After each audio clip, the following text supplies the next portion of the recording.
I paid for my sister's wedding dress, thinking it was her dream gown. The next day I found out she had secretly returned it for cash. I wouldn't have even known if I hadn't walked past the shop the next day. It was my day off and I was running errands when I saw the boutique's window display. The same shop where Bella had twirled in front of the mirrors, beaming when she saw herself in the dress I bought for her. It made me smile remembering how happy she looked. I had worked extra shifts, skipped vacations and saved every extra penny to afford it. She kept saying how much she loved it, how it was perfect. I thought, this is worth it. I had no real reason to go inside, but on a whim I stepped in. The woman at the counter recognized me immediately and smiled. "Oh, you must be happy she found something she really loves," she said. At first I thought she meant the dress we picked, so I nodded. Yeah, she was over the moon about it. The woman hesitated. Right.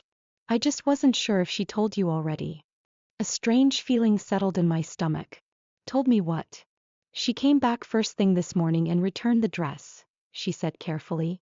We don't usually do refunds, but she said there was an emergency, so we made an exception. For a second I didn't react because it didn't make sense. The words hung in the air but my brain refused to put them together. She returned it? I asked, forcing out the words. Did she pick another one? The woman gave me a confused look. No, she just took the cash refund. I felt lightheaded. My sister had been so excited. She'd posted on social media, she had taken pictures, she had hugged me and said it was the best gift ever. And then she just took the money? I swallowed, my mouth suddenly dry. Are you sure? Yes, I handled the refund myself, she said. She said something about unexpected expenses and we felt bad, so we let it go. I don't even remember mumbling a thank you before I turned and walked out of the store. My hands were shaking as I pulled out my phone. I opened Bella's profile, still trying to convince myself there had to be some explanation. Then I saw her newest post. A boomerang video of her laughing, sipping a cocktail with a caption, "Much needed getaway." My stomach twisted. I scrolled down. Another post. This time, a full-body shot in a bikini at a luxury resort, blue ocean stretching behind her. And then it hit me. She used the money for a vacation. The dress I had worked so hard to buy wasn't good enough to keep, but the cash was perfect for a beach trip. I stood frozen on the sidewalk, staring at my screen, unable to breathe. I thought back to the way she hugged me when I paid for the dress. She had tears in her eyes. She called me the best sister in the world. Was she lying the whole time? Or did she just change her mind overnight? I called her. She didn't pick up. I texted, "Where are you?" No response. I tried to tell myself not to jump to conclusions. Maybe there was an explanation. Maybe she really needed the money for something else. But a vacation? My mind raced.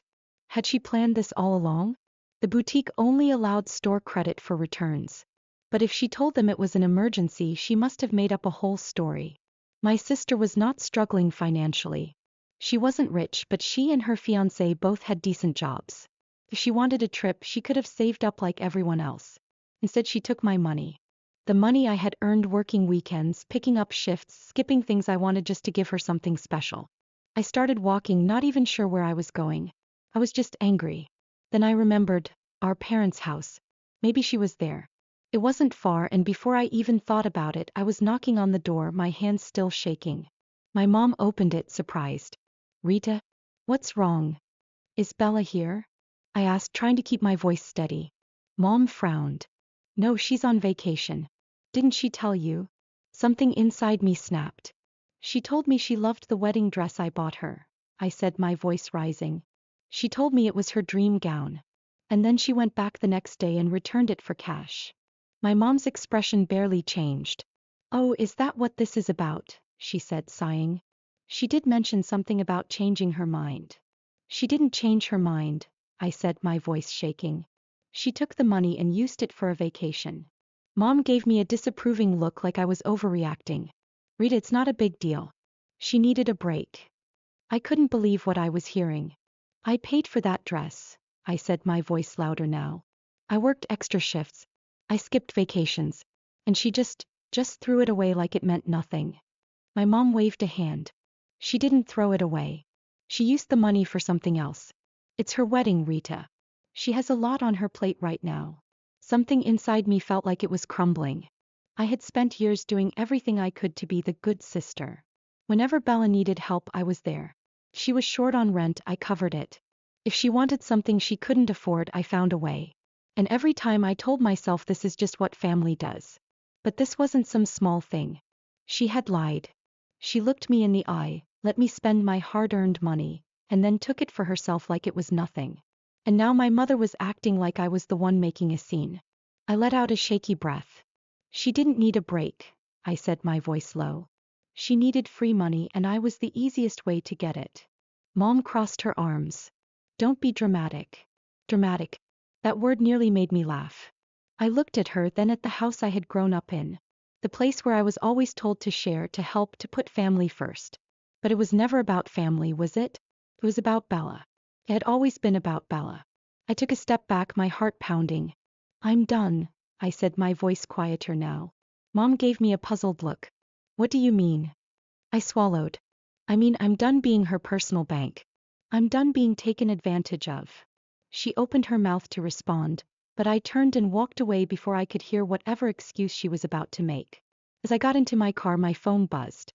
A text from Bella. Finally. Maybe she had something to say for herself. I opened it.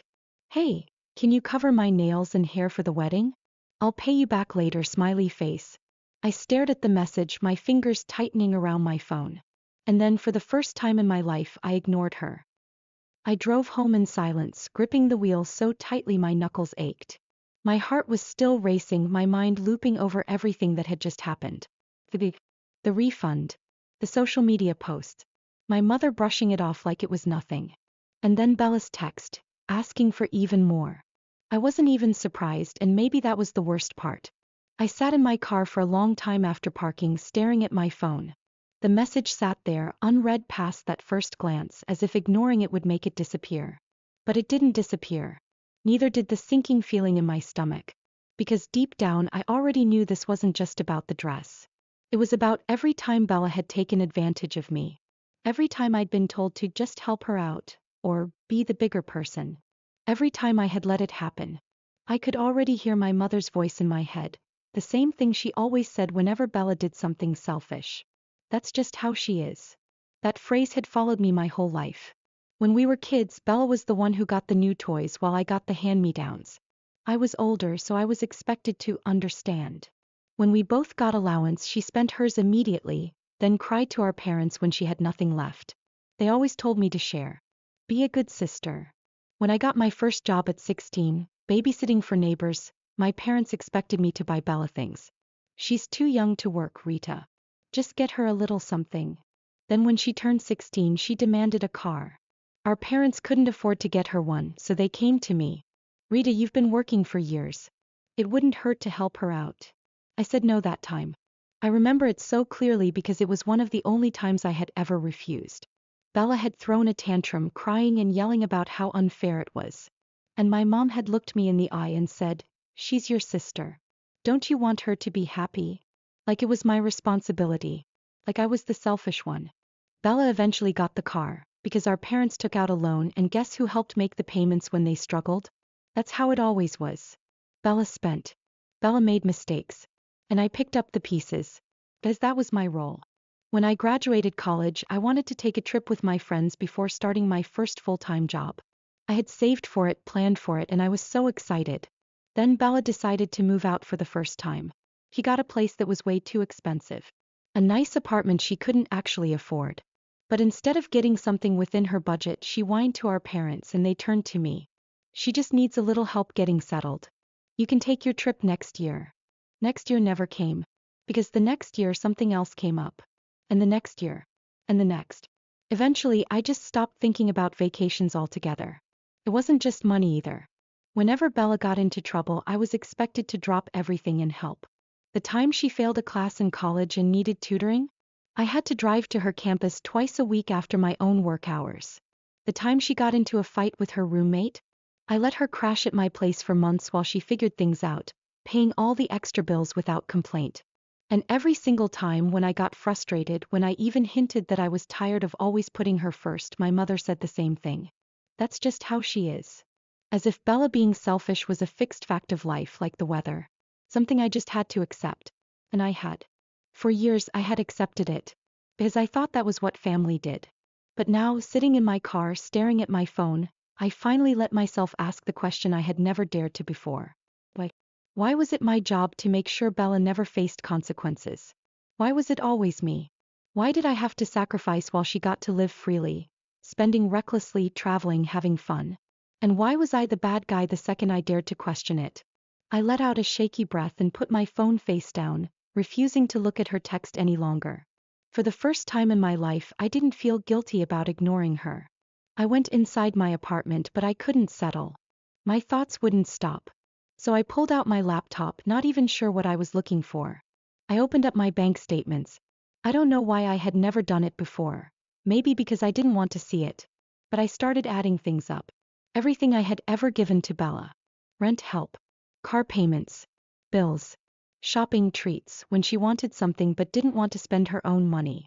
Wedding deposits I had helped with. And then, of course, the wedding dress. I stared at the final number, my breath catching in my throat. It was more than I had in my savings. I felt sick. I had been so careful with my money, thinking I was responsible. Thinking I was being smart. But I had let thousands slip through my fingers. All for her. And she still wanted more. I shut the laptop. And for the first time, I admitted to myself something I had spent years refusing to believe. Bella didn't love me the way I loved her. Not really. Because love wasn't using someone. Love wasn't taking and never giving back. And love wasn't throwing away someone's hard work without a second thought, then asking for more the next day. I had spent my whole life believing that if I just gave enough, Bella would appreciate me. But she never would. Because she never had to. I had spent years making sure she never felt the consequences of her actions. Maybe that was why she didn't even hesitate to return the dress. She thought I would always be there to fix it. But now I wasn't so sure. The next morning, I woke up to missed calls and more messages from Bella. At first, I didn't even check them. I knew exactly what they would say, some version of, "Hey, can you help me with this?" Or, "Rita, I really need." Always needing, always taking. But this time, I wasn't in the mood to be guilted into anything. I got up, made myself coffee, and sat at the kitchen table staring at my phone like it was some kind of test. And for once, I wasn't going to fail it. I finally opened the messages. Bella. Hey, so you called? What's up? She had ignored my call from the day before. Bella, can you help me pay for my hair and makeup trial? It's more expensive than I thought. Bella, Rita. Then an hour later. Bella, are you seriously ignoring me? Then a missed call. Then another message. Bella, why are you being like this? I took a deep breath, then for the first time in my life I typed exactly what I was thinking. Me. I'm not paying for anything else, Bella. I worked hard for that dress and you turned it into vacation money. I'm done. The message sent. I put my phone down and waited. It took less than a minute for the dots to appear. Bella, OMG, are you seriously mad about that? My jaw clenched. Bella, I just changed my mind about the dress. It's not like I threw the money away. Me, you used it for a trip. Bella, so what? I needed the break. And it's my wedding. Shouldn't I get to decide what's important to me? I stared at the message. The sheer entitlement in it. There wasn't even an ounce of guilt. I took a shaky breath and forced myself not to explain. Not to justify my feelings. Me, that money wasn't yours to spend. And I'm not giving you any more. Silence. Then another missed call. Then another message. Bella, wow. I can't believe you're acting like this over a stupid dress. And that was when I knew without a doubt that I was making the right decision. I put my phone on silent and got ready for my day. A few hours later, my mom called. I debated ignoring it but figured she'd just keep trying. So I picked up. She didn't even say hello before sighing loudly. Rita, what is going on between you and Bella? I closed my eyes, already exhausted. She knows exactly what's going on. Well, she's really upset. Good, I said flatly. Mom gasped like I had just committed a crime. Rita, that's your sister. She says you're refusing to help her with the wedding now. Is that true? I almost laughed. Refusing to help? Mom, I already bought her a dress and she turned it into spending money for herself. I've done enough. She said she just changed her mind. Then she should have told me before taking my money, I snapped. She lied. She looked me in the face and let me believe I was doing something nice for her. Then she ran off to the beach with the money instead. There was silence on the other end. Then my mother sighed again. You know how she is. That sentence. That awful, infuriating sentence. I felt my hands clench into fists. And you know what, Mom? I don't care anymore. My voice was firm. Steady. I'm not her ATM. I'm not putting her first at my own expense anymore. I'm done. My mom clicked her tongue like I was a child throwing a tantrum. So you're just going to punish her over one little mistake? I let out a sharp laugh. One mistake.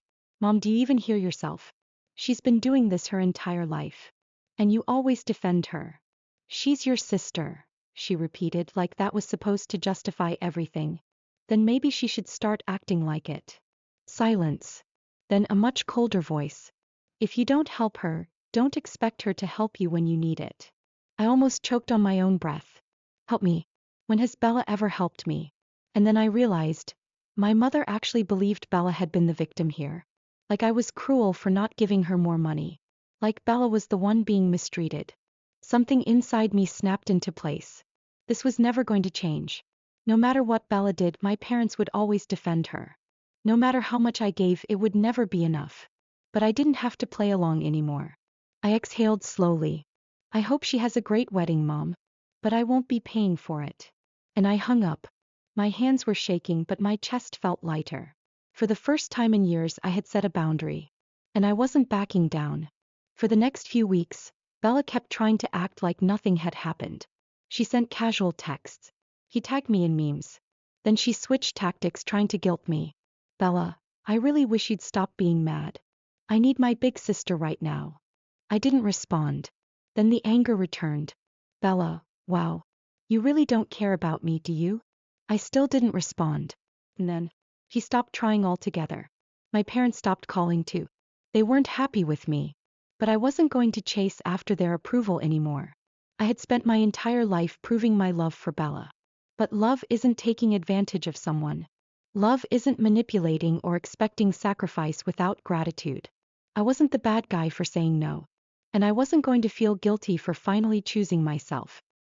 The silence lasted longer than I expected. Weeks passed and Bella didn't text me again. My parents didn't call either. It was strange at first, like waiting for a storm that never came. I won't lie, there were moments where I almost reached out. Not because I felt guilty, but because I had spent so many years playing the role of the responsible sister. The one who fixed things. The one who smoothed over the mess. But I reminded myself that this time, I wasn't the one who made the mess. And I wasn't cleaning it up. Then about a month before the wedding, I heard from my cousin Lena. She called me out of nowhere, voice hushed like she was about to spill some huge secret. Are you seriously not helping with the wedding anymore? She asked.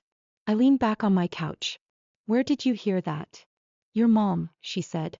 She's been telling everyone that you're punishing Bella because of some petty misunderstanding. I sighed, pinching the bridge of my nose. Of course. I'm not punishing her, I said. I just finally decided I wasn't going to be used anymore. Lena was quiet for a moment. Then she let out a little laugh. Honestly, good for you. That caught me off guard. You're the first person to say that, I admitted. Oh, trust me, she said. You're not the only one thinking it. Bella's always been, well, Bella. People just don't say anything because your parents always make excuses for her. I didn't know whether to feel validated or frustrated. So what's going on? I asked. Why are you calling? Lena hesitated, then said, I thought you'd want to know. Bella's wedding is kind of falling apart. I blinked. What do you mean? Well, Lena said, and I could practically hear the amusement in her voice. Turns out when you spend all your wedding money on a vacation, there's not much left for the actual wedding. I sat up straighter. She had to downgrade everything, Lena continued. She's having it at some random banquet hall instead of the fancy venue she booked. Half the vendors dropped out because she was late on payments. Oh, and the new dress? Apparently, it's off the rack from some department store. A slow, strange feeling settled over me. I wasn't happy about it exactly. But I wasn't sad either. For once, Bella was facing the natural consequences of her own actions. And there was nothing I had to do about it. Lena dropped her voice lower. And the best part? Her fiancé found out about the dress refund. I stilled. How? She slipped up, Lena said. Made some joke about the vacation and how, at least she got something nice out of it. I exhaled sharply. That sounded exactly like Bella. And he's pissed, Lena said. Like really pissed. Apparently, he thought the dress was sentimental to her. He asked why she didn't at least tell him about it and she got defensive. And you know how Bella is, she can never admit she's wrong. I nodded to myself. Yeah, that sounded about right.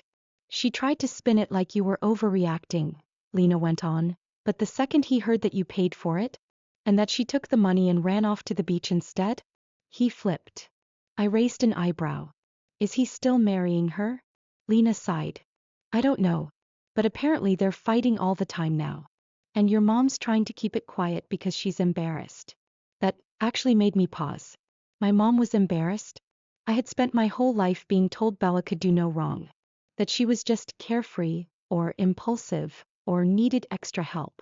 And yet, now that other people were seeing her behavior for what it was, my mom wasn't rushing to defend her. Maybe because she finally realized what I had always known. Bella wasn't carefree. She was reckless. She wasn't impulsive. She was selfish. And she didn't need help. She expected it. And now that no one was swooping in to fix things, she was finally seeing what life was like when she had to handle the consequences on her own. Are you going to the wedding? Lena asked. I thought about it. I hadn't even RSVP'd. But I already knew my answer. No, I said simply. Lena whistled. Wow. You really are done, huh? I smiled a little. Yeah, I said, realizing it was true. I really am. The wedding happened. And it was, from what I heard, a disaster. Not in a dramatic, explosive way. Just disappointing. Bella didn't get the elegant, magazine-worthy wedding she had imagined. She didn't get the designer dress, the fairy tale venue, or the over-the-top decor she had bragged about.